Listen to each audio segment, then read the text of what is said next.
داناؤں کا قول ہے کہ 5 قسم کے لوگوں کو زندگی میں کبھی کوئی سکون نصیب نہیں ہو سکتا۔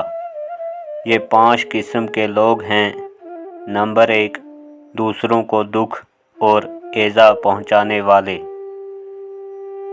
نمبر 2، سود، رشوت اور حرام کھانے والے۔ نمبر 3، دوسروں کا حق مارنے والے لوگ۔ نمبر 4، ظالم کا ساتھ دینے اور مظلوم کو تنگ کرنے والے۔ اور نمبر 5، ہر دم بدلے کی آگ میں جلنے والے لوگ۔